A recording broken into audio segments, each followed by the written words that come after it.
Então, boa tarde a todos. Hoje é dia 30 de junho de 2022. Nós estamos, então, começando os seminários integrados Rádio Saber Massuda.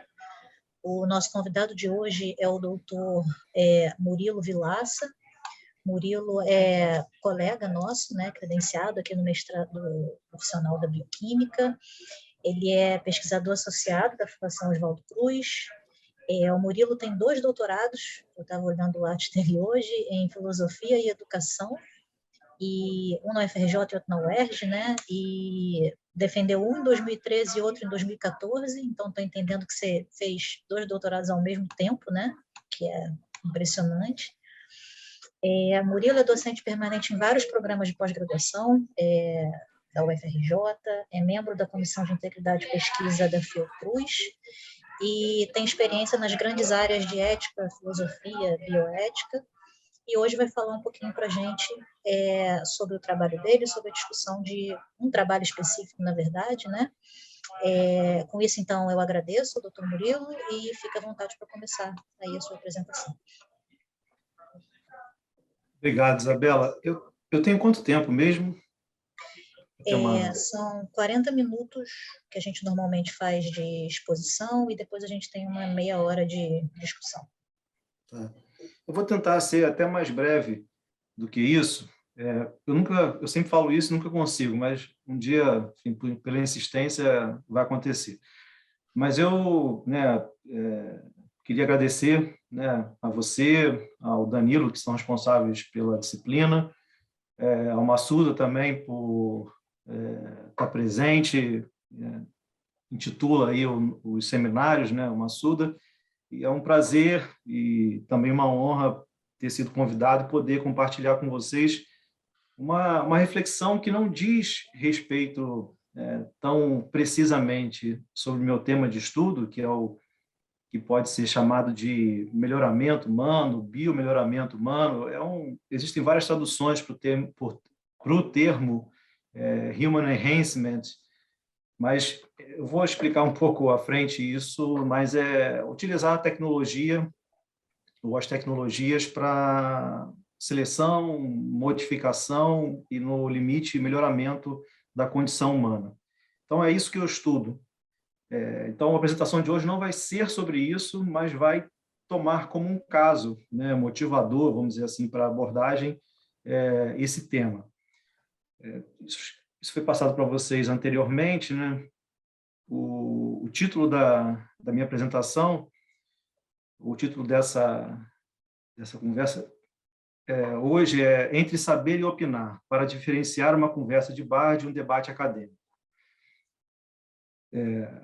Antes de, vamos dizer assim, abordar aquilo que eu produzi recentemente, eu fiz essa apresentação num evento e depois eu desenvolvi a proposta e publiquei numa opção que atualmente tem sido disponibilizada pelo Cielo, que é o pré-print, né? Eu pensei em ler o diálogo, eu fiz esse texto em forma de diálogo entre, agora não vou me lembrar se eram 6 especialistas, mas eu achei que ler o diálogo ia ficar meio cansativo, então eu não vou ler o diálogo, vou apontar onde é que vocês poderiam ler esse ensaio ficcional, mas vou me concentrar nas regras que não são suficientes, mas são algumas regras para o que eu chamo de um debate racional acadêmico, que, não, como eu disse, né, não são suficientes, mas me parece que adotar um conjunto de regras é importante para que a gente possa diferenciar o que a gente pode chamar de uma conversa livre, uma conversa sem regras, e a expressão conversa de bar, ela tem a intenção de simbolizar a falta de regras, a liberdade absoluta de se posicionar sobre qualquer tema, e um debate que exige, né, o respeito a certas regras, que é o que eu estou chamando de debate acadêmico. Então, eu não quero nem desmerecer a conversa de bar, que eu acho que pode ser talvez muito mais prazerosa do que a conversa acadêmica, e nem superestimar a conversa acadêmica, o debate acadêmico. Eu só quero diferenciar uma coisa da outra. E eu até tinha pensado num outro título, que é para... né, aí ficaria um pouco talvez, demasiadamente irônico, né, que é para não encher o saco no bar e nem também para distorcer um debate acadêmico. Então, como é que a gente aprende a se posicionar em cada um desses cenários, né? Eu vou fazer uma coisa aqui, que eu vou tentar fazer, na verdade, que é colocar vocês aqui de lado, porque senão eu não consigo... Estou com um problema, que a imagem de vocês está em cima do texto, então eu não consigo ler o texto. Eu vou ver se eu consigo minimizar aqui. Isso, beleza. Então, vamos lá. Então, eu perdi o rosto de vocês, que não é bom para mim. Meu cérebro funciona bem com a reação das pessoas, mas senão eu não conseguiria ler. Então, antes de entrar no ponto que eu acabei de dizer, eu vou fazer algumas observações aqui com base num texto que o professor Ernesto Perini Santos, que é um professor titular da UFMG, muito gentilmente compartilhou comigo, que é um texto em que ele apresenta o que ele chama de dilema democracia-conhecimento. Então, eu vou começar com isso, depois eu chego ao ponto que eu anunciei anteriormente. Então, num regime democrático, todos têm o direito de participar de qualquer discussão sobre qualquer tema, né? Em outras palavras, todos devem ter voz, devem ter o direito de exercer a liberdade de expressar o que pensam, como pensam, e suas crenças, seu pensamento, e daí por diante. Então, a democracia seria caracterizada, de modo simplificado, obviamente, como um governo que é baseado no debate, e no debate que a gente pode chamar de debate público. E no debate público, as pessoas, né, devem ter o direito a uma certa igualdade. Então, todas as pessoas seriam iguais, né, jurídica e politicamente iguais, e, portanto, a opinião, o pensamento, o posicionamento de nenhuma pessoa seria, em tese, superior ao posicionamento, pensamento de uma outra pessoa. Só que, em sociedades que a gente pode chamar, e eu não vou problematizar essa expressão, eu vou considerar que isso faça algum sentido para todos nós. Sociedades técnico-cientificamente avançadas, isso pode ter efeitos bons e efeitos ruins, mas eu não vou entrar no mérito disso nessa apresentação para não, enfim, abrir links aqui variados. Então, considerando essas sociedades em que o conhecimento técnico e científico se desenvolveu imensamente, como é o nosso caso, há temas que são objeto de um saber especializado. Então, primeiramente, né, eu afirmei que todas as pessoas têm igual direito de se manifestar sobre qualquer coisa, só que existem certos fenômenos, objetos, temas, sobre os quais existe um saber especializado. Nesse sentido, é criado um problema, né, que é como preservar a democracia, ou esse aspecto específico da democracia, que é o igual direito a participar do debate, e, ao mesmo tempo, não subvalorizar o conhecimento especializado. Né? Dito de uma outra forma, como nós poderíamos harmonizar a promoção da igualdade político-jurídica e a desigualdade epistêmica entre os indivíduos de sociedades que eu falei, né, que podem ser chamadas de avançadas. Então, existe supostamente uma igualdade político-jurídica entre as pessoas, mas também existe uma desigualdade epistêmica entre essas mesmas pessoas. Na formulação do professor, né, do Ernesto Perini Santos, há um dilema democracia-conhecimento, que né, isso aqui é, entre aspas, né, isso aqui é uma transcrição do que ele apresenta no texto, que, como eu falei, ele gentilmente compartilhou comigo. Então, sobre um tema T, ou bem, opção A, todos podem participar da discussão e não há um saber especializado sobre esse tema, ou bem, aí é a segunda opção, há um saber especializado sobre esse tema e só podem participar da discussão sobre o tema aqueles que possuem este saber. Então, aqui a gente tem duas possibilidades, né? Ou todo mundo pode falar, e em igualdade de condições, o que nos levaria a supor que não existe um saber especializado, ou, e essa é a segunda opção, existe um saber especializado e somente as pessoas que enfim, foram introduzidas minimamente nesse saber especializado poderiam participar do debate. As soluções para esse problema em torno do conhecimento na democracia seriam duas, né? Considerar que sobre T não há nenhum conhecimento genuíno que apenas alguns possuem, que seria uma defesa, entre aspas, radical da democracia, ou opção 2, concordar que sobre esse tema as melhores explicações disponíveis são produzidas, oferecidas por especialistas. E ser especialista depende de uma formação específica, que apenas alguns possuem. Aqui abaixo vocês vão ver a expressão divisão do trabalho cognitivo. Em sociedades, eu acho que até em outras sociedades, tá? Mas vamos ficar restritos às sociedades com as quais eu estou trabalhando, que são essas sociedades que eu estou chamando de avançadas, técnica e cientificamente, há necessidade de uma divisão do trabalho cognitivo. Nenhum de nós pode saber sobre tudo, né? Então, a gente, de alguma forma, tem que restringir-se a saber, não sei se muito ou pouco, mas, enfim, saber sobre poucas coisas. Então, nossas formações, elas vão indicando isso, né? Nós vamos cada vez mais afunilando os nossos interesses de pesquisa, então a gente parte de instruções muito generalistas e pouco específicas na educação básica. Depois a gente tem que optar por uma formação em nível de graduação específica. No mestrado, a gente faz um recorte, e no doutorado a gente faz um recorte do recorte e tenta, de alguma forma, criar algo novo.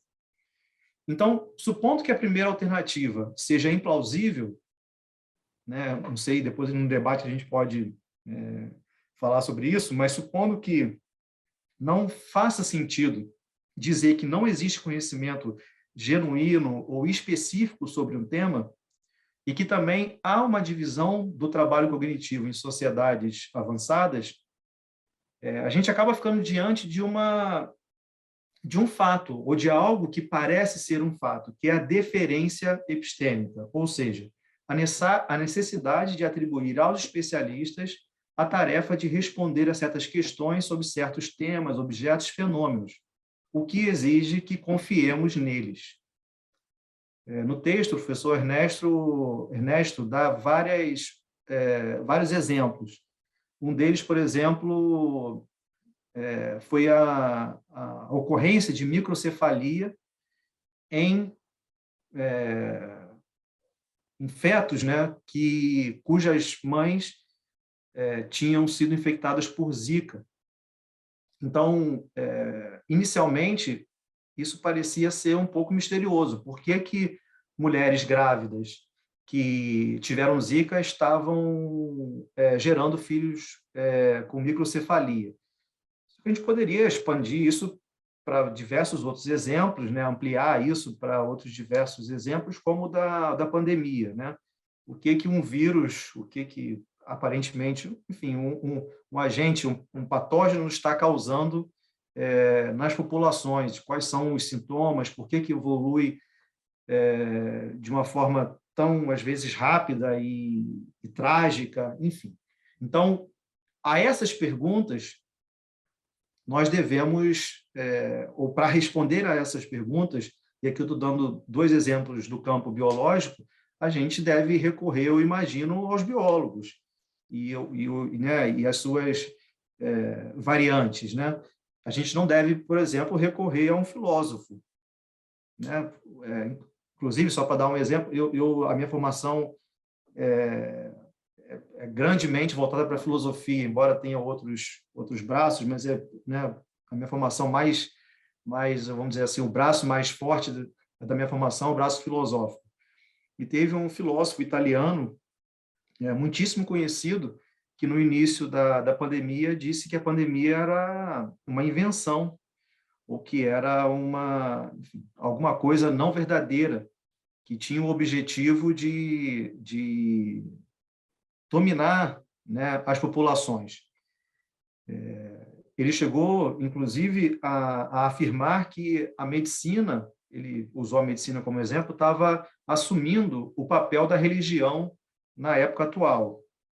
esse filósofo se equivocou solenemente. Eu não sei se depois ele se desculpou, mas eu acho que esse exemplo é importante, porque a gente depois vai chegar um pouco a esse ponto de que, né, ser especialista em algo não te torna, ou não torna a pessoa especialista em todas as coisas. Então, um filósofo, muito provavelmente, como foi o caso, não era a pessoa mais habilitada para falar sobre isso. Mas ele falou, e aí cometeu um erro que me parece um erro bastante grave, até porque ele sugeriu, como a gente viu a partir de outros, né, outros indivíduos, que a pandemia era uma invenção.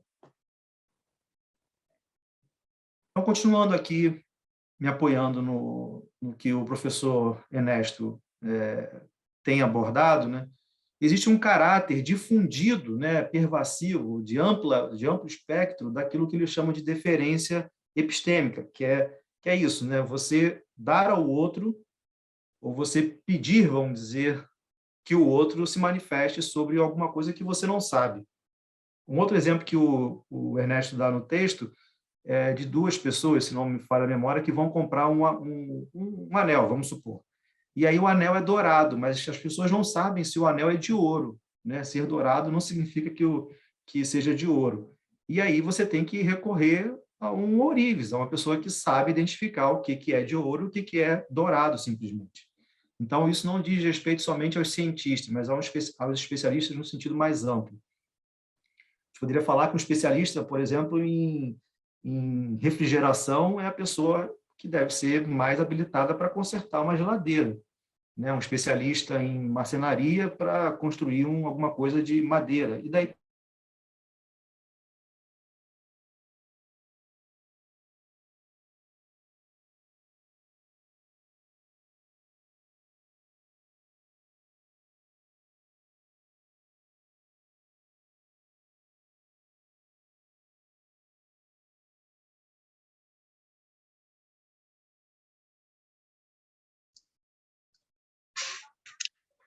Murilo? eu acho que eu caí, né? Eu não sei a partir Caiu de para que mim. ponto. Caiu para mim aqui. Caiu, voltou, caiu, Agora voltou. retornou. Eu Eu estava não sei em aí. que ponto eu estava aqui. É do Beleza. anel aí? Né? Não, aqui do O anel anel foi só um dourado. exemplo. Tá, mas estava falando do anel dourado nesse slide, é isso? Eu estava falando do anel dourado, depois eu li aqui esse primeiro parágrafo, né? Para mim Que caiu na hora do anel. tá. Então eu vou, então assim, eu falei do anel, depois eu dei alguns exemplos. E é por isso que não ver vocês é ruim, porque eu não sei que. Então agora eu estou vendo só a Isabela, que vai ser a minha referência. Então, assim, eu estava falando do anel, que dourado não significa que é de ouro, e que para que se saiba se é de ouro, você precisa recorrer, né, ao entendimento, ao conhecimento de uma pessoa que não precisa ser um cientista. Pode ser um ourives. Um ourives não é um cientista, mas ele é um especialista em ouro. Então, ele é capaz de afirmar se aquele anel, que aparentemente é de ouro, ele é efetivamente de ouro. E aí eu dei o exemplo da pessoa que trabalha com refrigeração, por exemplo, e a pessoa especialista em conserto de geladeira. E dei outros exemplos. Então, especialista não significa necessariamente um cientista, mas alguém que possui um conhecimento que o outro não possui. E aí a gente precisa deferir. A Isabela desapareceu para mim. Eu estou sendo ouvido ainda? Não, beleza. Sim. Agora, tá, beleza. Então, eu li aqui esse trecho, vou reler, tá? O uso deferencial reflete uma divisão do trabalho cognitivo e envolve não apenas a aplicação correta de um termo, mas também a compreensão das diferentes redes inferenciais das quais ele participa, ou ainda a compreensão da explicação de fenômenos por ele designados. Eu queria destacar desse trecho a expressão redes inferenciais. É muito comum que as pessoas tirem conclusões muito rapidamente. A gente é instado, a gente é convidado a fazer isso muito frequentemente. Né? Diante de um tema qualquer, a pessoa pergunta, uma outra pessoa pergunta para você o que você acha. E aí a gente parece que se sente um pouco constrangido em falar, eu não acho nada. Eu não sei nada sobre isso. Então, eu não posso dizer nada sobre isso. E aqui eu estou falando especificamente do campo acadêmico, porque no bar, por exemplo, se alguém vai para o bar com uma outra pessoa, e a pessoa pergunta o que ela acha de alguma coisa muito específica e ela se cala, provavelmente a conversa se encerrou por aí, porque, enfim, um clima se estabelece ali que é um clima de inadequado para aquele ambiente. Então, a conversa de bar, ela permite que a gente opine, que a gente emita os nossos achismos, vamos dizer assim, com certa tranquilidade. E eu acho que talvez deva ser assim, né? O problema é quando a gente transfere essa mesma lógica para o ambiente acadêmico. E aqui o segundo parágrafo desse slide, o que está em jogo aqui não é se cientistas estão sempre certos sobre o que pretendem explicar. As ciências erram frequentemente. O ponto é que, se um biólogo tiver uma teoria errada sobre um fenômeno, a correção virá de outro biólogo. O mesmo vale para um físico, um químico ou um historiador. A aceitação desta fonte de correções de teorias é uma manifestação da normatividade epistêmica que seleciona e classifica diferentes tipos de explicação. Estava falando sobre, eu dei 2 exemplos, né, o da microcefalia e o da pandemia causada pelo coronavírus, que é o exemplo do biólogo, né? Mas, né, a gente poderia falar isso sobre o historiador. De fato, né, aconteceu isso naquele momento histórico, desse modo como a gente aprendeu? Não cabe ao biólogo esclarecer isso, né? Caberia ao historiador. Então, aqui há uma importante caracterização dos limites que cada um dos especialistas, ou nos limites em que cada um dos especialistas pode atuar de forma consistente, né? De forma a ser efetivamente digno de confiança. Então, essas ultrapassagens de áreas, que a gente chama aí, às vezes, de intertrans, enfim, tem muitos termos para isso, né? Intertransdisciplinaridade é um desafio imenso, porque, né, quando você interage com outra área do saber, na qual você não é um especialista, os desafios, as exigências para que você possa dialogar com outros campos de saber é muito grande. Então, isso demanda uma preocupação que não é uma preocupação meramente né, de aceitar que as coisas se relacionam, mas de ser competente para lidar com essa relação, com a interface entre as áreas.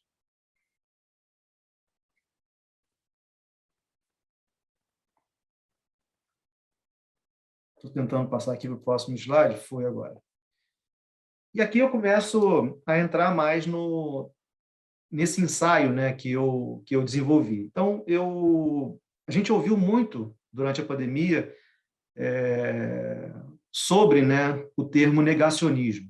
Então, negacionismo, dito de modo muito breve, significa essa dúvida, esse ceticismo hiperbólico, assim, né, exagerado, sobre a verdade científica. Só que eu não quero trabalhar sobre isso, eu quero trabalhar sobre o afirmacionismo, que seria uma espécie de primo do negacionismo, só que no sentido, vamos dizer assim, mais assertivo, né? O negacionista, embora ele afirme algumas coisas, mas ele, na verdade, ele duvida mais do que ele afirma. Só que existe também o que eu chamo de afirmacionismo. Eu não sei se esse termo já existia, eu não conheço, não conhecia, então é o que eu chamo de um neologismo criado para caracterizar uma postura semelhante ao propagado negacionismo científico. Ambos, né, são caracterizados pela falta de fundamentação empírica e lógica, bem como pela seletividade, por deturpações propositais e por vieses. E aqui é uma observação muito importante para mim, que é a presença do viés ideológico, tanto no negacionismo quanto no afirmacionismo. Embora sejam semelhantes, né, o negacionismo e o afirmacionismo, em vários aspectos, eu fiz aqui 2 diferenças, ou, né, proponho aqui que haja 2 diferenças básicas. Enquanto o negacionismo investe contra o passado e presente, o afirmacionismo é de cunho profético, ou seja, investe sobre o futuro. Enquanto um seleciona um grupo de dúvidas para pôr... eu fiquei sabendo recentemente que esses acentos aqui eles caducaram, né? Então, me desculpem aqui, eu não fiz essa correção. Para pôr verdades em xeque, o outro seleciona um grupo de indicativos e exemplos para pôr dúvidas em xeque. E me interessa pensar mais no afirmacionismo praticado por especialistas, porque existem afirmacionismos praticados por outras pessoas. Então, a gente pode ouvir tranquilamente uma pessoa prescrevendo algum tipo de substância para algum tipo de enfermidade. Você toma tal chá ou faça tal coisa e aí você vai se curar, vai melhorar daquela enfermidade. Mas aqui eu quero focalizar o afirmacionismo praticado por especialistas, que é aquilo que eu acabei de dizer, que é quando a gente domina o conhecimento sobre um certo campo e, com base nessa confiança que a gente talvez adquiriu, a gente acha que pode falar sobre qualquer coisa de qualquer campo. E aí a gente chega, de fato, ao caso, né, que é o caso do biomelhoramento humano, que, como eu falei, diz respeito à utilização de tecnologias para fins não terapêuticos. E esse é um debate que tem dominado de uma forma talvez exagerada, mas é um debate muito importante no campo da ética aplicada ou da bioética. Então, a utilização de fármacos, né, de medicamentos, de interfaces humano-máquina, enfim, de uma série de tecnologias que são chamadas, essas tecnologias, né, são chamadas de emergentes e às vezes também de convergentes, para a finalidade de melhorar aspectos da condição humana, em geral da biologia humana. Então, pessoas utilizam fármacos que são indicados para certas doenças para finalidades melhoradoras, como da performance cognitiva. Eu não vou dar aqui exemplos para não estimular a busca por isso e o consumo disso, talvez, mas existe a possibilidade de que certos fármacos exerçam uma função melhoradora em pessoas que não são diagnosticadas com certas enfermidades. Esse debate é um debate que ele é o que eu chamo aqui de epistemicamente exigente, porque ele demanda conhecimentos de diversas áreas e conhecimentos ultra especializados. Eu falei de fármacos, de interface humano-máquina, poderia falar também de manipulações, de intervenções genéticas. Então, a gente está aqui falando de conhecimentos que são conhecimentos extremamente especializados e que boa parte de nós não domina.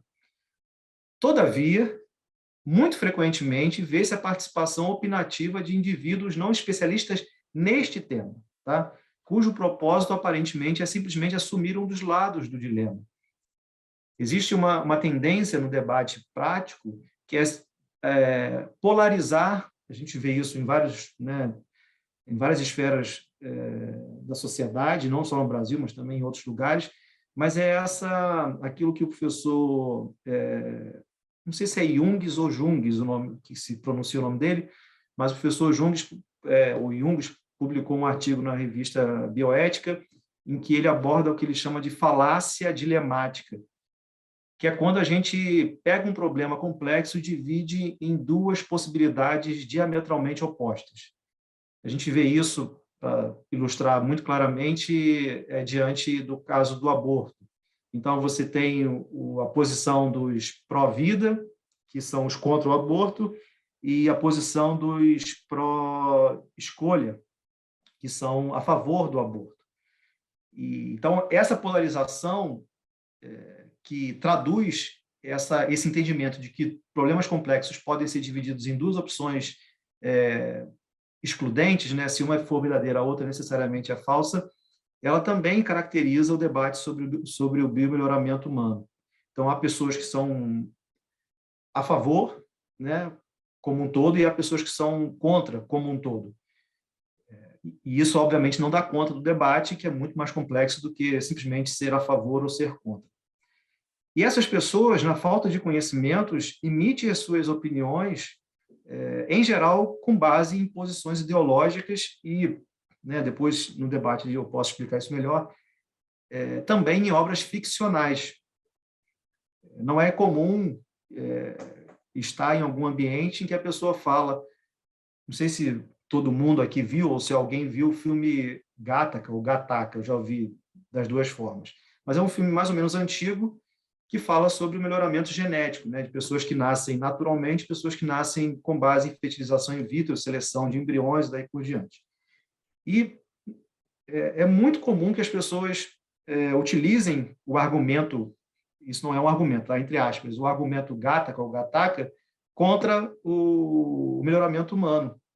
Só que aquilo é um filme, né? Aquilo não é uma realidade, aquilo não é uma realidade objetiva, aquilo é uma narrativa ficcional que poderia ser facilmente desqualificada por uma outra narrativa ficcional em que os problemas que acontecem no Gattaca não acontecessem, né? Então, a gente pode inventar, a gente não inventa uma realidade, tá? Mas a gente pode inventar uma ficção na qual a gente dê destaque para aquilo que a gente teme que aconteça, mas não necessariamente vai acontecer, ou aquilo que a gente deseja que aconteça, mas não necessariamente também vai acontecer. Aqui está o ensaio, né, que está, não sei se o termo é publicado, né, está divulgado lá, depois que aqui vocês têm acesso ao diálogo entre esses especialistas amigos. E aqui eu chego ao ponto que me parece talvez mais importante para a nossa discussão, que seriam as regras básicas, ou aquilo que me parece ser algumas das regras básicas para um debate acadêmico. E eu dei aqui dois nomes, eu criei uma expressão, né, ilicitudes epistêmicas, que significa que a nenhum participante ou a nenhuma participante do debate acadêmico é lícito, aí vem aqui uma série de coisas. Então, primeiramente, não seria correto, lícito nesse sentido, falar sobre algo como se fosse especialista, não sendo especialista. Eu chamei aqui de princípio da honestidade, né? A pessoa sabe, em geral, que ela não é especialista naquele tema e, se ela for honesta, ela não se posiciona como se fosse. A regra 2 aqui, eu não vou numerar porque eu vou perder, obviamente, a contagem, mas vamos aqui à seguinte. Confundir questões de fato com questões ideológicas. E aqui eu não estou falando confundir inadvertidamente, sem querer, sem perceber. Tanto nesse quanto no próximo tópico, eu estou falando de fazer isso de forma consciente, deliberada ou estratégica.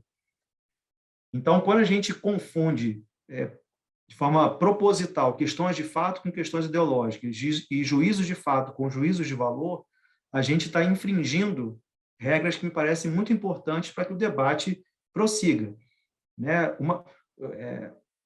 O fato de algo acontecer pode ser objeto das mais diversas análises valorativas. A gente pode dizer que aquilo é bom, que aquilo é ruim, que aquilo nem é bom nem é ruim, é mais ou menos, depende do caso, enfim. Então, separar fato e valor, separar um fato de uma perspectiva político-ideológica, para mim, fundamental para que um debate transcorra de forma transparente. Por valores de coordenação acima de razões epistêmicas. O que são os valores de coordenação? São aqueles valores que nos unem às outras pessoas. De novo, eu me remeto aqui ao professor Ernesto Perini Santos, que participou muito intensamente desse debate sobre negacionismo. Para quem se interessa por esse debate e quer entender um pouco melhor, um pouco não, né? Bastante melhor, essa diferenciação entre valores de coordenação e razões epistêmicas, eu sugiro que procure no Google, né? Ernesto Perini Santos, negacionismo. Lá vocês vão encontrar pelo menos 2 textos dele em que ele aborda isso. Mas, em linhas muito gerais, os valores de coordenação são aqueles que nos unem aos nossos semelhantes. Então, há valores de coordenação na universidade, assim como há valores de coordenação numa igreja, né? Que são aqueles valores que são compartilhados por um certo grupo social e, a partir desse conjunto de valores, que as ações desse grupo são coordenadas. Então, há várias coisas que todos nós que estamos na academia fazemos, né? A gente agradece no início de uma palestra, a gente às vezes agradece no final de uma palestra, a gente cita autores, a gente cita artigos, e daí por diante, né? A gente valoriza esse tipo de ações, vamos dizer assim, como ações que são reconhecidas pelo grupo e são tidas como... elas atribuem a quem está utilizando essas estratégias, atribui algum nível de confiabilidade.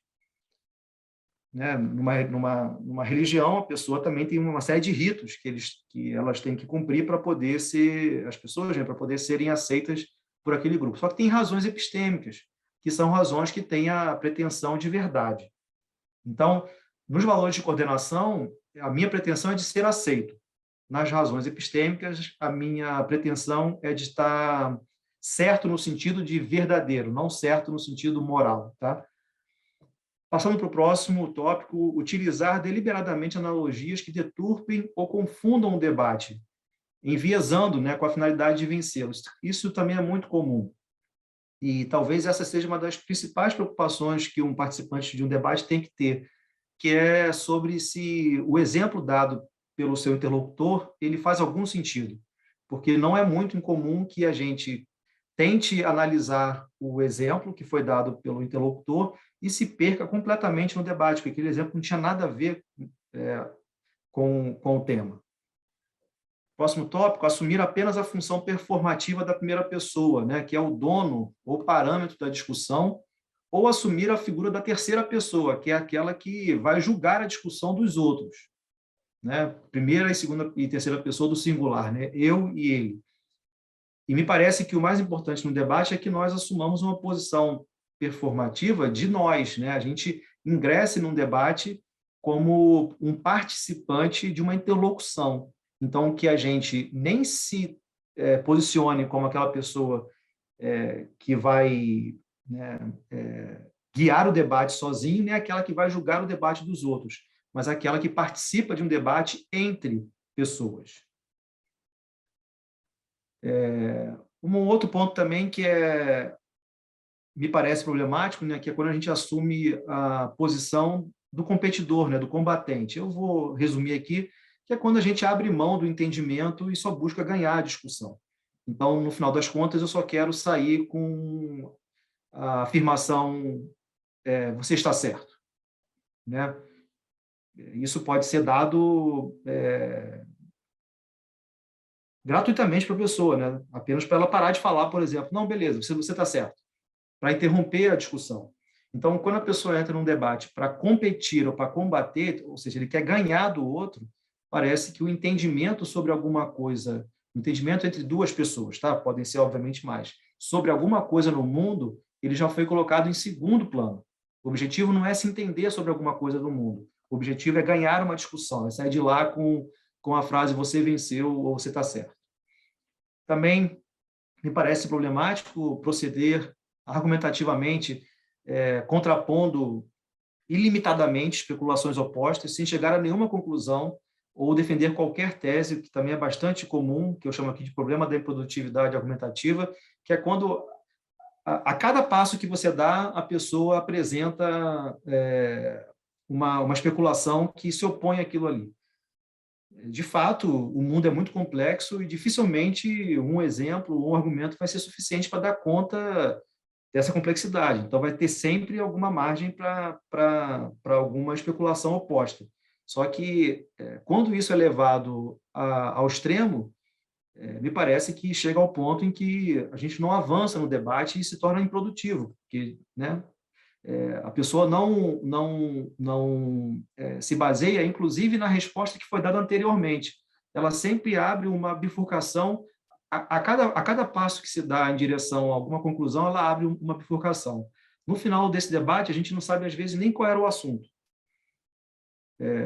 Defender qualquer perspectiva paradisíaca ou atacar uma perspectiva por não ser perfeita.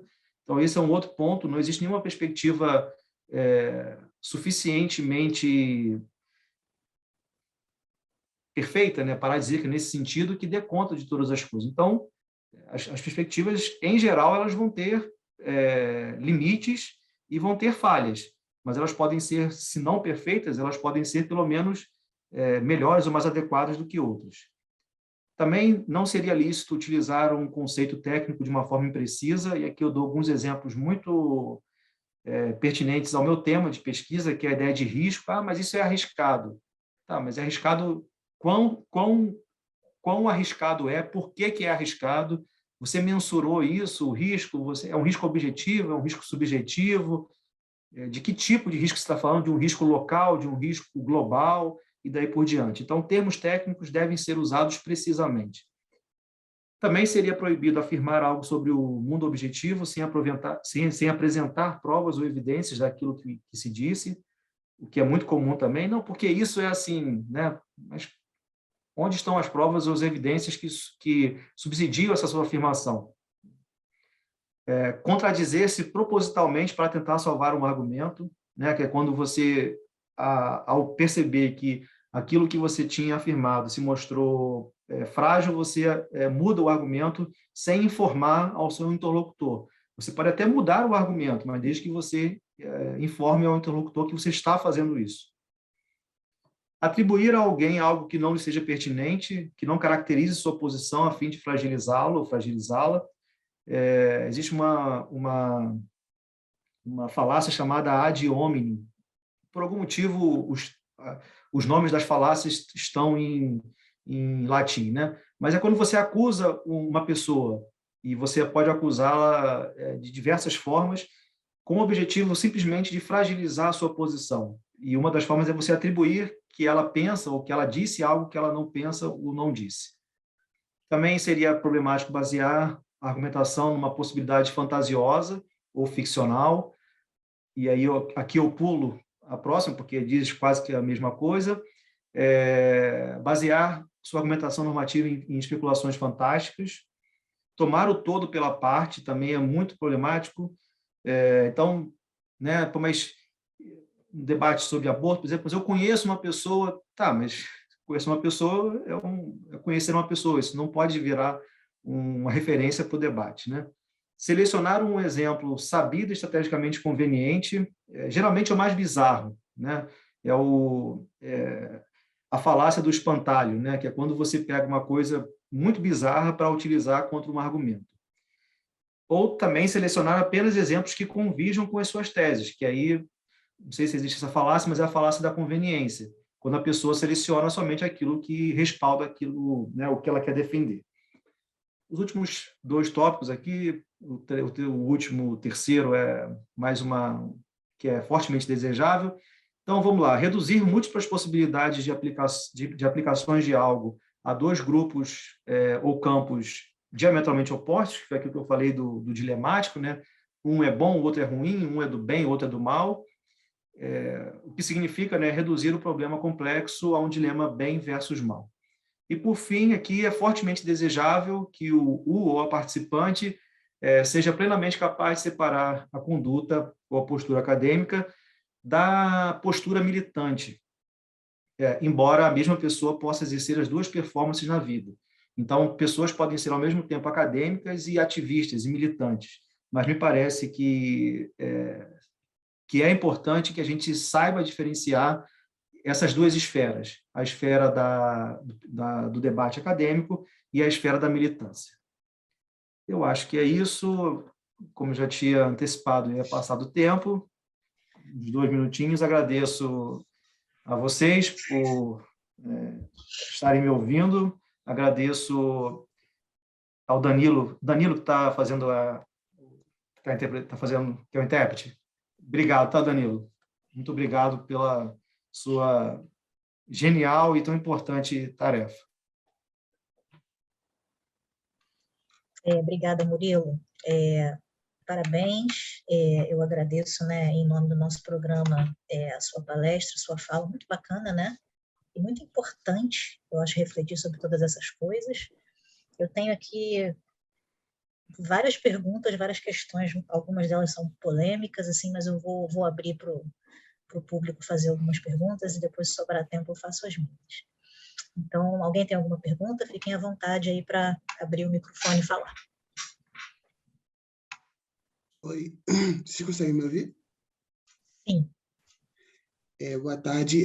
Queria agradecer primeiramente pela palestra.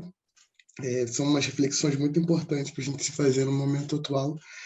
Eu queria fazer uma pergunta sobre o afirmacionismo, que eu não sei se talvez seja só na minha cabeça, que eu entendi um pouco de pós-verdade nele, o conceito de pós-verdade que a gente tem tido muito, que seria como essa falácia da conveniência, onde as pessoas, a verdade, elas interpretam o que elas querem como uma verdade. Seria relacionado com esse afirmacionismo? Eu não consegui, eu não sei se vai ter um conjunto de perguntas, depois eu respondo, ou se eu vou responder logo em seguida. O que vocês preferem?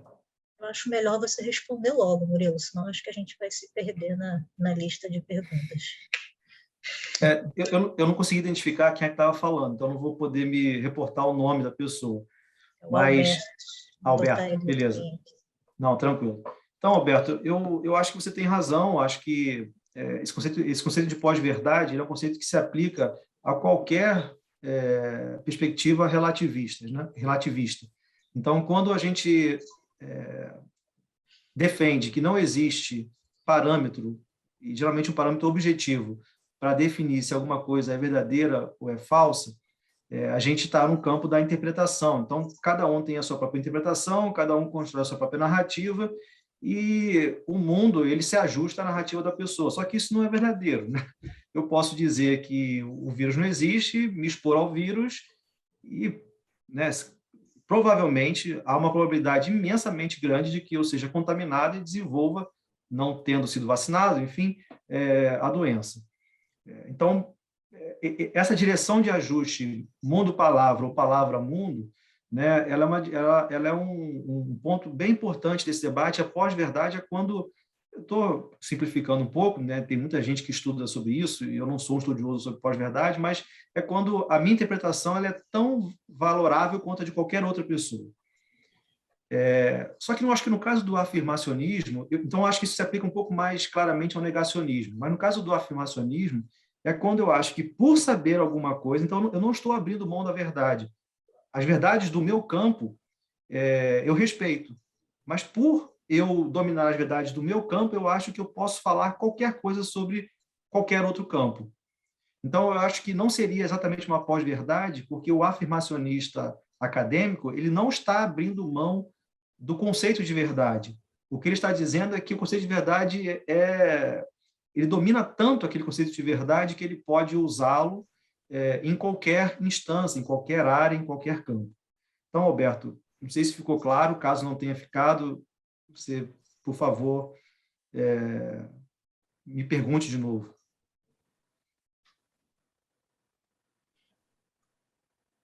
Bom, posso interferir nesse pedacinho? Agora, eu não sei se o Alberto ficou satisfeito, mas eu queria entender nessa questão do afirmacionismo, no sentido que você colocou, quer dizer, quando um especialista faz alguma afirmação desse tipo, ele simplesmente projeta. Como é que é para o futuro, como você mesmo colocou, ao contrário do negacionismo, ele projeta para frente. Então, provas ele não tem ainda. Ele tem evidências que pode ser, né? Só que o problema, talvez, é a forma como se coloca, como uma afirmação que é verdadeira ou como uma possibilidade. E aí as coisas mudam, porque numa situação é mais honesta do que a outra, porque a outra ele não sabe se vai ser. É isso mesmo? Não, mas eu acho que esse é um pouco o caminho mesmo, assim, porque a possibilidade de a gente fazer previsões, né, ou predições, que são coisas jogadas para o futuro, quer em relação aos benefícios, quer em relação aos riscos. Eu vou circunscrever essas duas possibilidades, né? Então, intervenções sobre os humanos podem beneficiar os humanos ou podem danificar os humanos. Como que a gente seleciona qual é a opção mais provável? Isso deve ter como respaldo algum conhecimento já desenvolvido, porque senão seria um achismo ou algum profetismo, né? Então, a verdade sobre os conhecimentos que nós possuímos atualmente, elas ajudam a informar vamos dizer assim, o espaço de possibilidades mais realista, né? Esse espaço realista de possibilidades. Porque a gente pode, por exemplo, dizer que uma intervenção genética vai, enfim, provocar uma mudança tão radical no ser humano que os seres humanos vão virar outra espécie, né? Existe uma corrente chamada pós-humanista, que acredita que as intervenções vão gerar uma outra espécie de ser vivo. E aí, uma das coisas que a gente pode perguntar é se existem evidências mínimas atualmente para que isso seja tido como uma previsão plausível. Então, esses conhecimentos sobre o atual estágio, vamos dizer assim, do conhecimento na área biológica, eles devem ser utilizados como os melhores informantes para a previsão sobre o surgimento de uma espécie pós-humana. Mas, de fato, a gente não sabe se essas previsões vão acontecer, porque fatores podem contribuir para que aconteça ou o contrário disso. Só que esses conhecimentos já desenvolvidos, eles são determinantes para que qualquer coisa possa ser falada. Então, o problema do afirmacionismo é quando a pessoa, de alguma forma, já crava, vamos dizer assim, já estabelece que aquilo que ela está falando vai acontecer. Esse é o perigo. Exatamente, vai acontecer, e vai acontecer em geral porque, vamos pegar, por exemplo, né? Eu não sei se lá no ensaio tem um historiador, mas vamos pegar o termo eugenia, né? Eugenia é um termo que, em geral, é atribuído, atrelado à experiência nazista. Só que existem várias formas de eugenia. A eugenia, até como termo, sequer foi criada, né, pelos alemães ou por Hitler. Eugenia é um termo grego que significa bom nascimento. Então, várias sociedades, como a norte-americana, a brasileira, a britânica, enfim, muitas sociedades fizeram práticas eugenistas, e não no sentido que geralmente é atribuído à eugenia. Então, um historiador poderia dizer o seguinte: como os experimentos nazistas produziram aqueles horrores, logo, se a gente utilizar a biologia para melhorar o humano, a gente vai ter uma reedição do nazismo.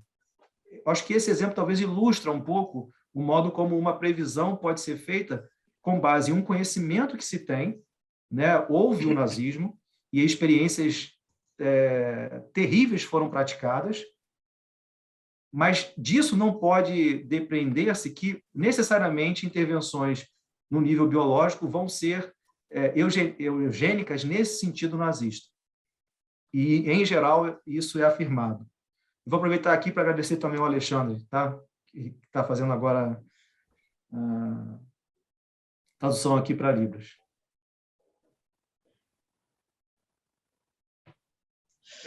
Em relação a isso, eu só queria complementar mais uma coisa, quer dizer, na realidade, perguntar, quer dizer, essa previsão, por exemplo, de que você colocou, de que pode gerar uma nova espécie, rigorosamente isso está previsto por Darwin, quer dizer, então nós não éramos Homo sapiens, era uma outra coisa que foi evoluir, só que isso vai levar milhões de anos.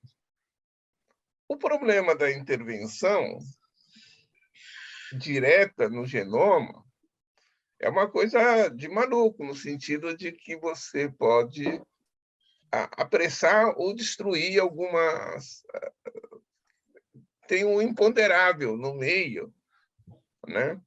Que quem vai cuidar disso, no final das contas, será a própria seleção natural, porque, né, não tem, ela está aí para resolver a parada. Então, a questão se é afirmacionismo ou não, me parece, é isso que eu queria entender direito, se é isso mesmo. Quer dizer, aquela afirmacionismo seria um pouco de falta de cuidado, no sentido de que, assim, pode até ter uma previsão, mas afirmar que isso vai acontecer é que é o grande problema. Quer dizer, você colocar como possibilidade é uma coisa honesta, né? Existe possibilidade de acontecer isso, aquilo, outro, tal. Agora, afirmar que vai acontecer exatamente assim que é o problema. Eu não sei se é por aí o sentido quando se fala de afirmacionismo. Eu queria saber se é isso mesmo, para que eu possa entender melhor o sentido dessa palavra. Não, eu acho que é isso mesmo. Mas eu só queria chamar a atenção, Massuda, para que, assim, porque a mera afirmação de que algo é possível, ela é vaga o suficiente para que a gente não possa entrar num debate com algum nível de expectativa de que alguém esteja certo. Então, é possível, por exemplo, que esse prédio em que eu estou nesse momento caia e, assim, e eu morra e, enfim, eu não volte aqui para a nossa conversa. Isso é possível. Mas existem elementos minimamente, evidências minimamente confiáveis para que isso aconteça. Sei lá, tem rachaduras no prédio, né? O prédio está inclinando para um lado, enfim, é apenas uma ilustração. Então, com base em que a gente pode fazer uma afirmação sobre uma possibilidade?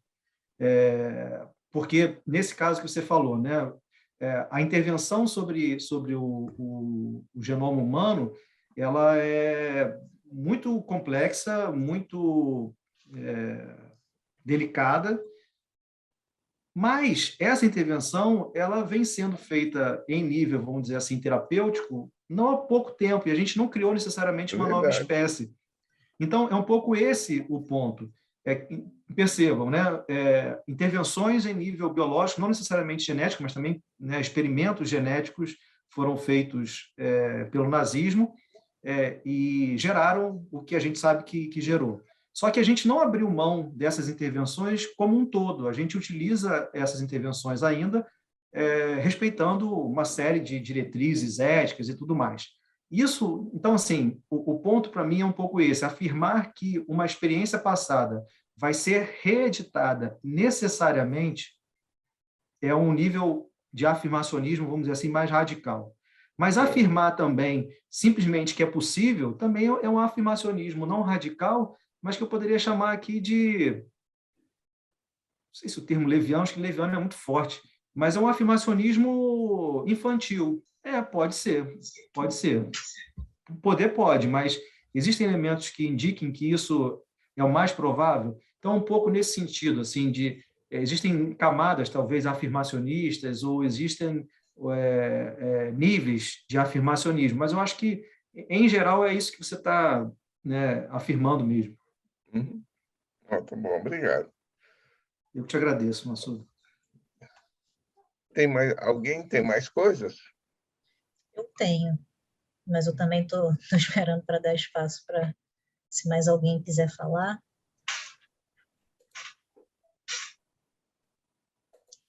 Bom, eu vou fazer uma minha, então. Se tiver outra pessoa, depois a pessoa fala. Murilo, eu achei muito bacana a sua fala, assim, me fez pensar em muitas coisas, né? A gente vive aqui, né? Eu vivo no mundo aqui, né? Da biologia molecular dos insetos, né? A gente acaba que pensa menos, né? Você pensa numa coisa super especializada sua e pensa menos sobre outras coisas, né? Então, assistir esse tipo de seminário é muito bacana por isso. Aí eu tenho algumas perguntas aqui, algumas delas acho que são um pouco polêmicas. Para tentar tornar a coisa mais objetiva, eu tentar juntar todas elas numa questão só, né? Ou pelo menos a maioria delas. Sobre a coisa do afirmacionismo, aí eu vou te perguntar, assim, quero escutar você falar, né? Pode ser que eu esteja falando a maior besteira do mundo aqui, mas é provável que eu esteja falando uma besteira grande. O que me parece que gera muita confusão nessa história toda, incluindo o afirmacionismo, é a coisa do que define um especialista, né? E aí, quando você falou de afirmacionismo, a primeira coisa que veio na minha cabeça, eu não sei se tem um overlap, faz sentido, é a coisa do Dunning-Kruger, né? Aquela ideia de que, assim, a pessoa que ela estuda pouco sobre um determinado tema, ela tem uma noção, muitas vezes equivocada, de que ela sabe muito sobre um determinado tema, e muitas vezes ela começa a afirmar coisas que é fora do conhecimento dela, na verdade, porque ela, enfim... E isso tudo para mim é muito confuso. Eu queria que você falasse um pouquinho sobre isso. Assim, faz sentido isso que eu falei? Tem um pouco de Dunning-Kruger aí nessa história? E do ponto de vista do debate acadêmico, essa é a pergunta, assim, o que se discute sobre o que define um especialista, no final das contas? Porque você pode ter uma pessoa diplomada que, na verdade, sabe pouco sobre o tema. E você pode ter uma pessoa que não é diplomada pelos meios, né, clássicos e sabe muito sobre o tema. E em tempos onde todo mundo tem voz em redes sociais, como é que fica essa história? Porque, para mim, toda essa discussão, ela precisa antes saber, né, quem é especialista e quem não é. Aí eu não sei se fez sentido o que eu falei, eu queria, enfim, escutar o que você tem para falar sobre isso. Bom, assim, acho que faz todo sentido. Acho que você tocou num ponto que é um ponto... Não sei se existe um ponto mais fundamental do que esse. Acho que esse é um ponto fundamental. Acho que existem... Sim, eu não vou conseguir, infelizmente, Isabela, te dar uma resposta definitiva, porque a questão é tão complexa, e eu não sou um estudioso dela, assim, né, do que constitui um especialista. Mas a gente pode dizer que existem pelo menos vários tipos de especialistas, né? Eu acho que, por exemplo, sobre o que você estuda, dificilmente uma pessoa que tem menos formação do que você vai poder falar mais do que você. Né? Eu acho pouco provável que alguém que não passou pela formação acadêmica possa dizer aquilo que você diz sobre aquilo que você estuda. Porque a gente está falando de um tipo de objeto de pesquisa, enfim, que requer uma metodologia ou um acesso que não se tem a olhos nus, por exemplo. Né? Você deve utilizar um instrumental que, se eu tiver acesso, a questão não é só de acesso, a questão é de saber usar também. Se você me der tudo que você tem no seu laboratório para usar, eu vou tirar uma foto e vou guardar de lembrança, porque eu não fui capacitado para utilizar. Só que a gente pode falar, por exemplo, especialistas em economia, que aí já mudou completamente de cenário, de campo. Então, assim, talvez haja pessoas, eu não sei se vocês têm essa mesma sensação, mas quando eu ouço um economista falando no Jornal Nacional, qualquer jornal aqui, aquilo que ele falou eu poderia ter falado sem grandes problemas, porque é tão óbvio, é tão evidente aquilo ali, e tão simplório, eu não sei se é um recorte da reportagem, enfim, mas essa ideia de especialista ela pode ser muito perigosa, né? Porque o especialista é aquele que tem a última palavra. Mas a ideia de especialista aqui é de uma pessoa que não tem a última palavra, mas que participa de um debate numa posição que é diferenciada do leigo. Se a gente pegar um especialista, por exemplo, em filosofia, né?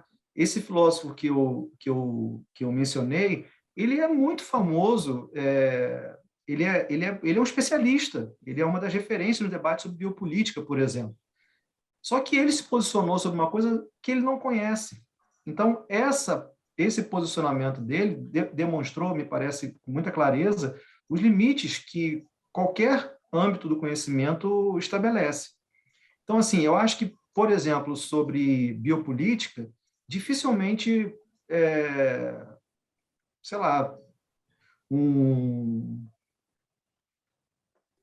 eu vou dar o seu exemplo, né, porque você que fez essa pergunta, mas dificilmente você sabe mais de biopolítica do que ele, né, que é um conceito formulado por algumas pessoas, o Agamben, né, para dar nomes aos bois, né, o Agamben, que é um filósofo italiano muito importante, que escreveu vários livros, o mais famoso dele é o Homo Sacer, em que ele desenvolve uma tese, né, de que a gente vive num momento em que a vida deixou de ser uma vida voltada para a realização e tornou-se uma vida voltada para o controle ou algo desse tipo. Então, ele talvez seja uma pessoa muito habilitada para falar sobre biopolítica, mas não é uma pessoa para falar sobre o seu tema e vice-versa. Me parece, por exemplo, que um dos problemas é quando dois especialistas divergem. Aí isso eu acho que aí a gente tem um problema sério. Por exemplo, o coronavírus é causado por um patógeno ou por uma reunião de um grupo político de um certo país. Ou seja, né, o coronavírus ele foi uma invenção comunista chinesa ou ele é resultado da transmissão de um tipo de vírus que a gente conhecia a família, não sei se o termo é família, mas não conhecia esse especificamente. Então, se dois biólogos divergirem, um defender que, né, foi uma doença falsamente criada pelo governo chinês para dominar o mundo, e o outro disser que não, isso é resultado de uma infecção por vírus, aí a gente vai ter que avaliar, em parte, qual é a formação do primeiro, né, que está atribuindo a um fator que é não biológico, né? Mas, assim, é difícil de dar essa resposta. Eu acho que o certificado, o diploma, por si só, ele não é suficiente, você tem razão.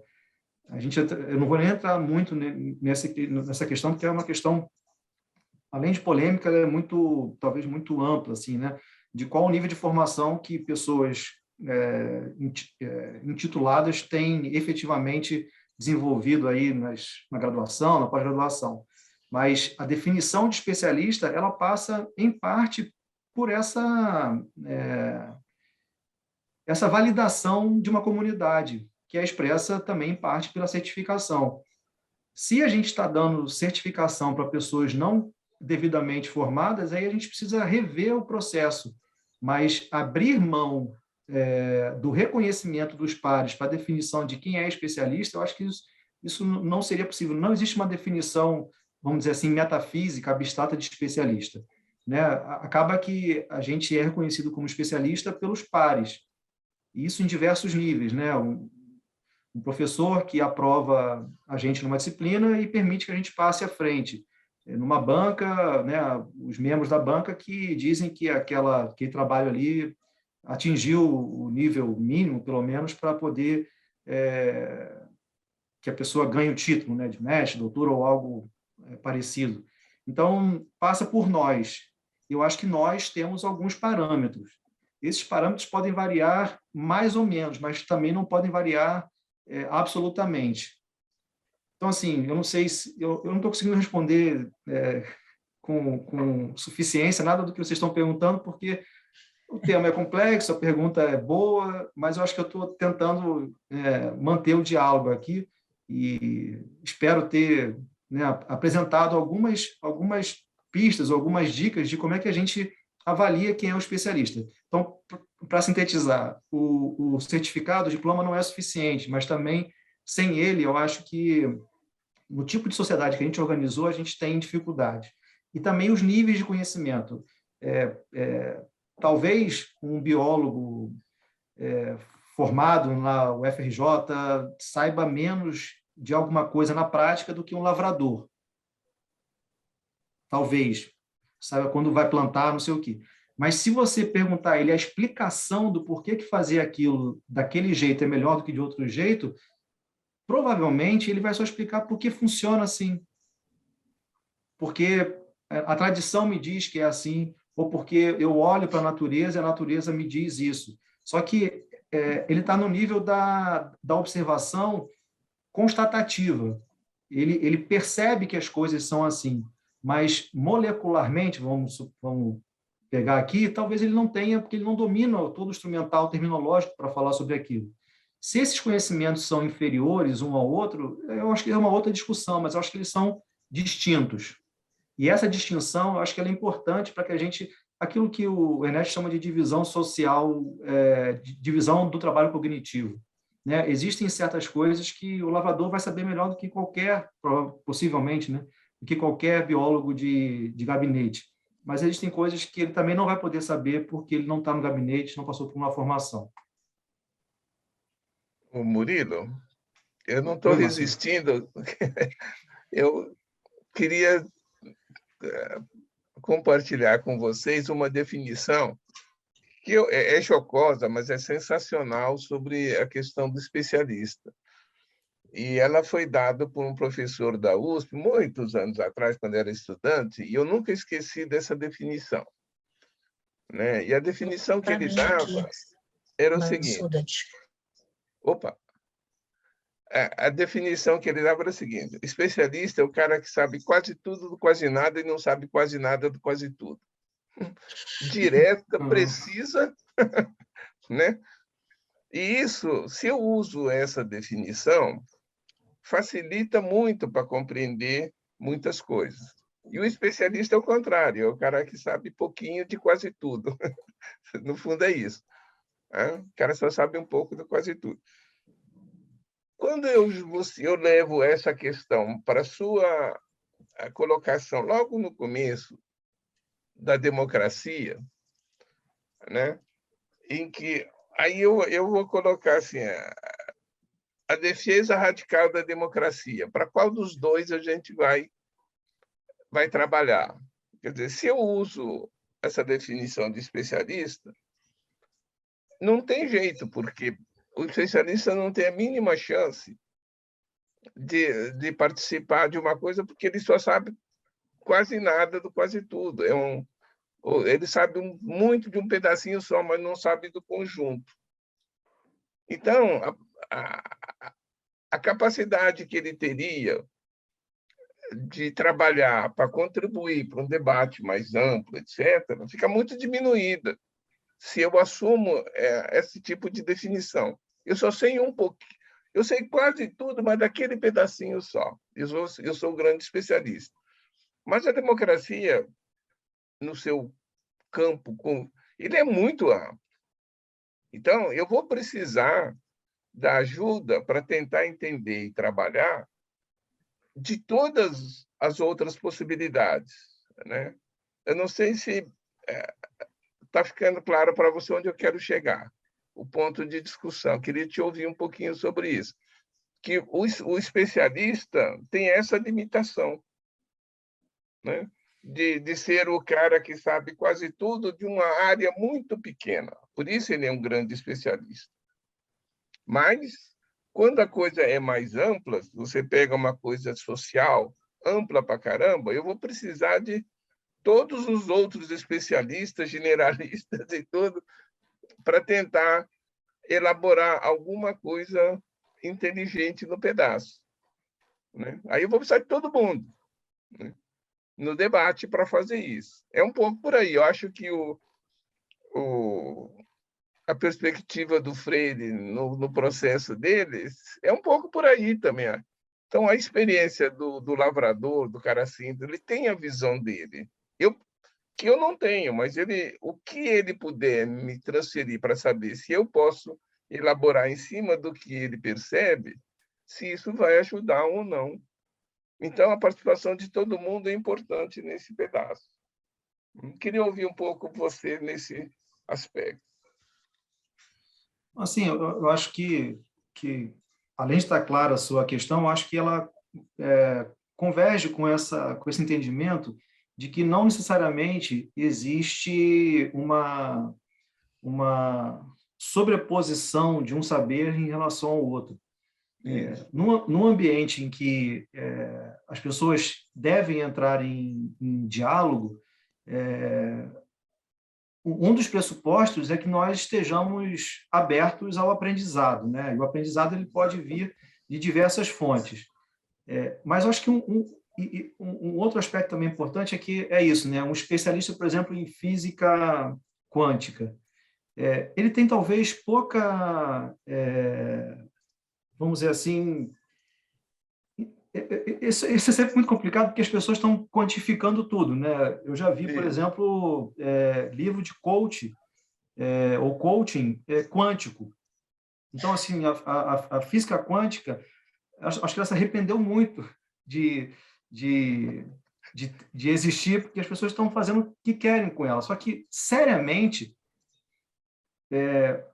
as pessoas que não são formadas, que não são especializadas em física quântica, o máximo que elas podem ter é um interesse por física quântica. Mas um debate sobre física quântica me parece muito complicado.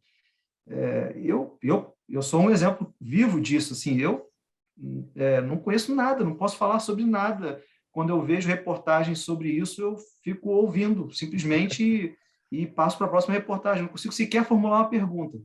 Então, existem certos conhecimentos que são muito exigentes e só estão acessíveis no ambiente acadêmico. Isso não torna... Sim, mas tem uma coisa que, na sua fala, me pareceu que isso apareceu, e eu fiquei um pouco na dúvida para saber se é verdade, é que quando você atribui ao especialista essa capacidade de falar, isso não significa também, para mim, pelo menos, necessariamente, que tudo que ele sabe vai ser verdade, tudo que ele está falando vai ser verdadeiro, né? Então, eu não posso dar a mesma ao especialista essa coisa de que, por ser especialista, o que ele falar é verdadeiro. A chance de ser verdade é muito maior, concordo contigo, né? De ele estar mais próximo, falando com mais propriedade. Mas que aquilo, a previsão, a gente acho que não deve, nessas situações, dar ao especialista o direito ou sei lá, nós aceitarmos que o que ele está falando é verdadeiro. É verdadeiro no sentido assim, definitivo. Não, é isso mesmo, porque ele é especialista. Então, tem especialidade, especialista, especialista. Isso quanto é jeito, né? Então, quando você estava argumentando, me pareceu que você estava usando o termo especialista, a fala do especialista, como a pessoa que estava falando aquela coisa verdadeira, né? Quer dizer, eu não sei se eu não entendi direito ou me pareceu que tinha esse viés na sua fala, mas eu queria te ouvir melhor sobre isso. Assim, acaba que essas apresentações, elas... eu passei, né, 42 minutos. Então, embora eu tenha preenchido todo o tempo, a gente faz um recorte aqui. E assim, se soou dessa forma, não era essa a intenção, assim, de que ele tem a verdade absoluta. Mas ele tem, por exemplo, a capacidade de buscar entender e explicar a si mesmo e ao outro por que ele estava errado. Uhum. Pessoas leigas, elas só sabem que estão erradas quando aquilo que elas acham... Não sei se vocês estão me... Travou aqui para mim. Travou também. Mas já estou ouvindo de novo. Tá. Então, não sei se travou durante muito tempo, mas a ideia é a seguinte: um especialista ele pode entender e explicar por que ele estava errado.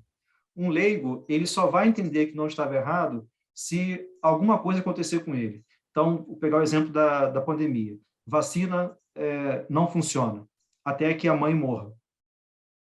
Então, aí a pessoa... Inclusive, a pessoa pode ser impermeável a esse fato dramático, porque ela pode atribuir ao desígnio divino, que Deus quis que ela morresse. Então, ela não tomou a vacina, morreu de coronavírus, ela duvida do atestado de óbito, enfim... Ela é tão resistente ao conhecimento, claro que eu estou falando aqui de um tipo de leigo específico, tá? Que é talvez o mais radical, mas assim, eu tomei a 4ª dose recentemente de vacina. Eu acredito que a vacina funcione. Eu ouço as pessoas, mas se você pedir para eu explicar, eu não vou saber explicar. Se eu pegar a doença e morrer, supondo que eu tenha uma segunda vida e pudesse ser perguntado, eu continuaria não sabendo explicar. Mas talvez o especialista fale assim, você tinha 4 doses, só que... Blá, blá, blá, blá, blá, blá. Então, essa diferenciação entre as possibilidades limitadas de um especialista e as possibilidades mais limitadas de um leigo, eu acho que ajuda a entender um pouco essa diferenciação. Não sei se eu fui mais claro agora, mas ninguém é dono da verdade. Até porque, em ciência, não existe isso. Isso estaria mais no campo religioso, né? Então, o campo religioso ele se constitui pela permanência. Quanto mais dogmático for uma religião, talvez mais convincente ela seja, desde os antepassados, não sei o quê. Mas um cientista que, hoje em dia, fale que desde os antepassados tal coisa é assim, ele estaria fadado ao fracasso. Então, são dinâmicas muito diferentes e que podem ser complementares. Né? Pessoas podem tomar decisões contra as prescrições médicas. Eu não sei se isso é necessariamente um problema.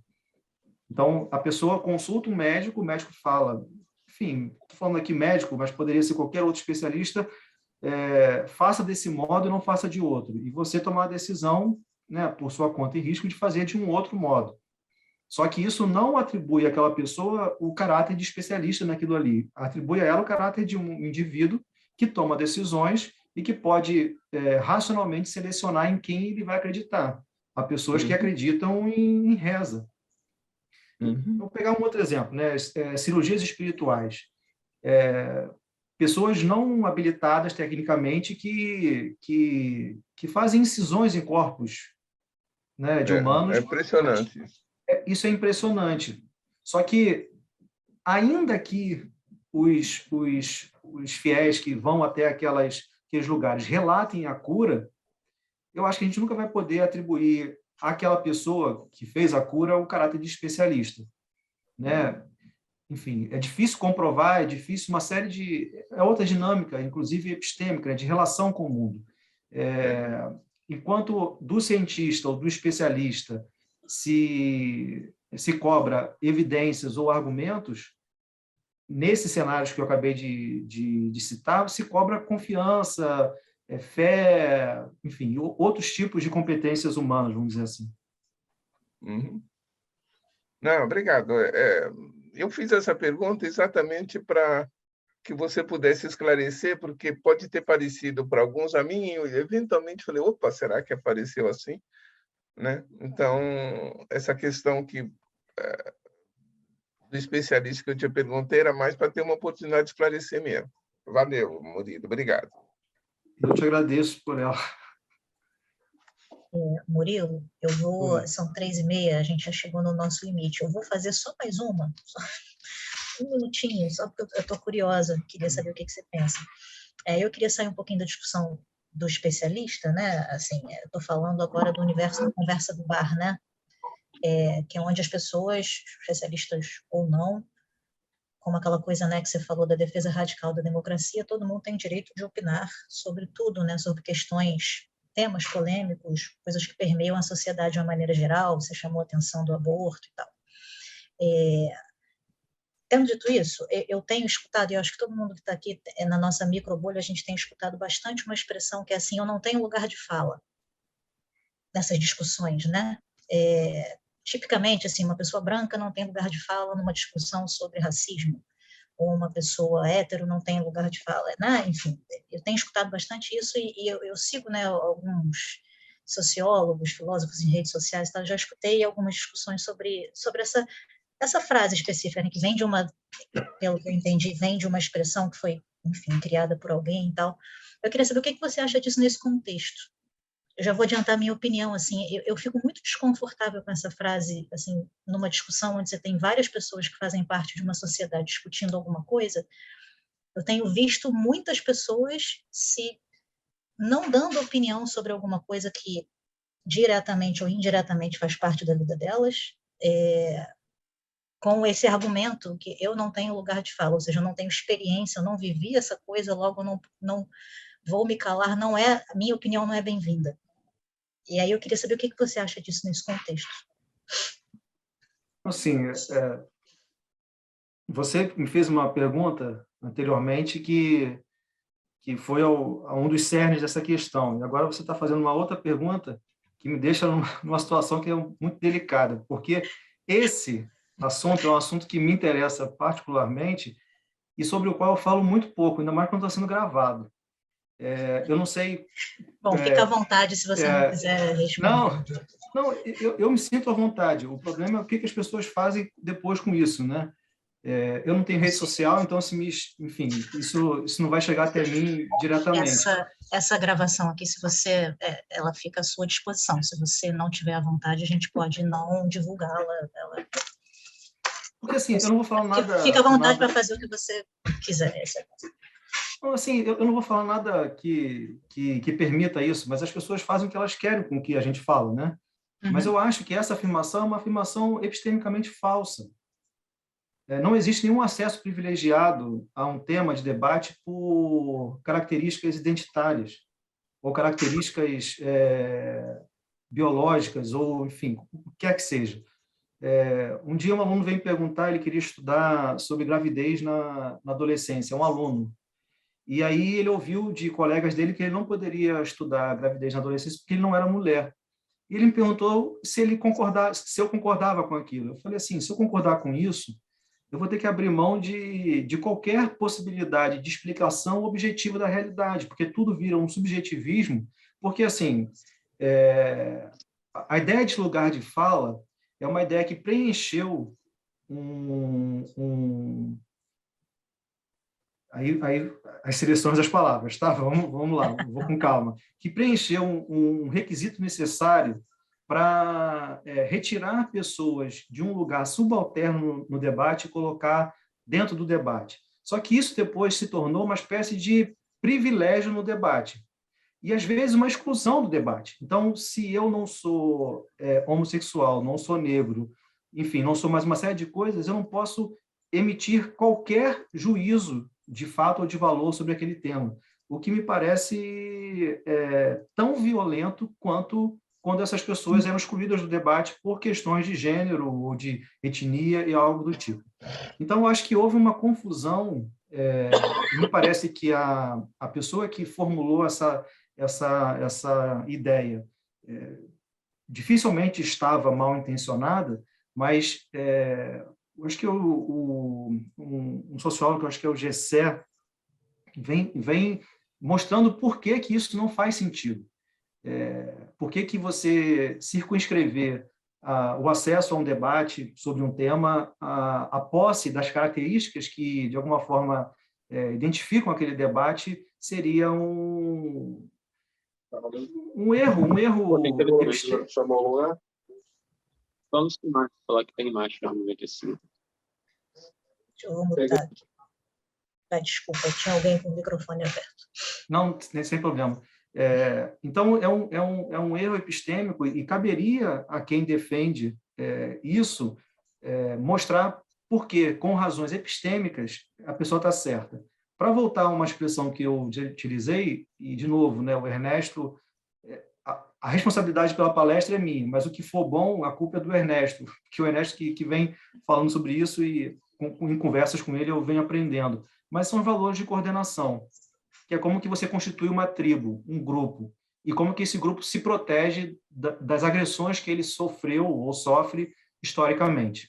Então, me parece que é uma tentativa legítima de reconhecimento no debate, mas que extravasou para um monopólio do debate. E essas pessoas pessoas que querem participar desse debate, mas que não que não se identificam com certas características, elas se sentem silenciadas. Eu conheço pessoas que fazem estudos sobre temas como lesbianismo e que temem ser descobertas que não são lésbicas. Eu acho que isso é muito absurdo. Isso é a expressão de uma estratégia de silenciamento do outro que é tão violenta quanto aquela pela qual algumas dessas pessoas passaram ao longo da história. Então, eu acho que, para resumir, eu entendo, mas aqui eu não estou me posicionando como aquele que entende e que está acima dessas pessoas, tá? Mas eu entendo no sentido de que eu tenho uma compreensão do porquê disso e do valor disso no plano social, mas eu acho que, em termos epistêmicos, isso não me parece minimamente plausível. Então, não há um acesso privilegiado, nem um acesso interrompido, né? Enfim, impedido por uma ou outra característica. Se fosse assim, a gente estaria meio que lascado, né? Porque você definiria o seu tema de pesquisa com base em outros critérios, né? E as comunidades, elas seriam sempre homogêneas, né? As comunidades de pensamento, elas seriam homogêneas, porque você só teria pessoas com aquelas características. E isso me parece muito problemático, até para a construção social do conhecimento, né? É importante ter a diversidade. Esse é um outro aspecto também, porque essas pessoas são apologetas da diversidade, mas elas proíbem a diversidade se não for a favor delas. Então, assim, acho que tem muito mais coisa ideológica aqui do que epistêmica, no sentido forte desse termo, de explicação, de compreensão do mundo. São mais estratégias que pessoas foram criando e motivadamente, não criaram isso por acaso, elas foram criando para buscar a sua legitimidade no debate público. Talvez, no momento seguinte, a gente consiga perceber que esse momento já passou e que a gente precisa rever essas afirmações, né? Que a gente precisa rever essas teses aí, porque elas tiveram a sua função social no momento, mas não se sustentam no plano acadêmico, eu acho. Legal. Eu acho que a gente está mais ou menos na mesma página nesse sentido, mas talvez aqui, acho que aqui no Brasil só, né? Esse seja um tema interessante discutir dentro do contexto do debate, né? Porque eu tenho escutado muito isso, especialmente entre jovens, né? Assim, em conversas. A mim não me parece que seja produtivo. Mas eu também, assim como você, eu entendo, acho que eu consegui entender o valor e de onde veio, né? Mas acho que tem um ruído, uma confusão aí na maneira com que as pessoas estão interpretando, né, essa expressão. Um problema, só para fazer um comentário sobre isso que você falou, é que ao você fazer ponderações, você já se torna contra. Você já é colocada no lado, no polo oposto ao que aquela pessoa defende. Então, por precaução ou para evitar a fadiga, a gente às vezes nem toca nesse assunto. Eu, por exemplo, dificilmente toco nesse assunto. Mas a sua pergunta ela não me deixou constrangido, foi mais uma introdução para garantir que eu tive cuidados e tudo mais, mas me parece que a polarização ela não é em todos os casos ruim. Por exemplo, você pode ter pessoas a favor do nazismo e absolutamente contra o nazismo. Acho que essa polarização ela deve ser mantida. Não tenho mais ou menos a favor do nazismo, né? Tenho mais ou menos a favor. Então acho que polarizações devem existir. Mas quando a pessoa polariza para dizer que a posição dela é a única razoável e aberta, aí é falso. Aí já não existe, de fato, uma intenção de que aquela pessoa... eu acho que tem um pouco a ver com aquela ideia do dono ou do proprietário do debate que eu falei lá da posição de primeira pessoa, né? Eu acho que a gente tem que apostar no nós, senão a gente não faz debates ou diálogos, a gente simplesmente faz manifestos, faixas. E outra coisa também que eu acho que é importante retomar aqui, que é a diferença entre o acadêmico e o militante. Eu acho que isso precisa, na minha visão, isso precisa ser demarcado. O acadêmico ele pode ser bastante inútil do ponto de vista da militância e vice-versa. Pessoas podem ser úteis em ambos os campos, mas eu acho que quando a gente faz pesquisa como militante, assim também quando a gente milita como pesquisador, né, tem limites. Você não vai para uma manifestação com um livro de 30 páginas, com um artigo de 30 páginas ou com um livro de 200 páginas. Você vai com uma faixa, mas você também não vai para um artigo com uma faixa. Então, meio que simplificando, eu acho que a atuação política de um pesquisador ela tem que ser diferenciada, porque os âmbitos demandam estratégias e ações diferentes. Então, o acadêmico ele pode ser militante, mas quando o acadêmico se torna apenas um militante, e aí essas frases de efeito são características da militância, ele pode estar abrindo mão de algumas coisas que são fundamentais para você desenvolver um pensamento, não apenas assumir uma postura diante do mundo. Essa ideia de marcar posição, né? As pessoas gostam, no Brasil existe essa expressão, marcar posição. Então, marcar posição numa faixa, numa manifestação, ok, mas marcar posição num debate acadêmico por exemplo, afirmar isso, mas quem é você? Acho que isso já deve ter acontecido em algum debate, mas quem é você para falar sobre isso se você não enfim, né, alguma coisa aí que supostamente daria um acesso privilegiado ao tema. Ok. Cidade pode ficar aqui 2 horas conversando, né, Murilo? Mas temos um tempo limitado aqui. Eu acho que a gente já passou do tempo aqui, então acho que é melhor encerrar, né? Eu queria agradecer mais uma vez a sua palestra, a sua fala, muito bacana. Agradecer também com muito carinho o Alexandre e o Danilo, os intérpretes de Libra, o trabalho importante que eles fazem aqui para a gente, e agradecer a presença de todo mundo. Acho que é isso, né? Deixa eu ver aqui se eu esqueci alguma coisa. Tá, acho que é isso. Então é isso, gente. Muito obrigada pela presença de todo mundo. Obrigada, Danilo. Boa tarde a todos. Eu vou fechar a sala aqui. E depois, Murilo, a gente entra em contato com você para saber sobre a disponibilização da gravação, declaração, essas coisas todas, tá bom? Não, eu deixo aqui registrado. Pode disponibilizar. Tá bom. E depois a gente corre atrás, se for o caso. Tá bom, tá bom. Tchau, gente. Obrigada. Tchau, Boa tarde obrigado. para todo mundo.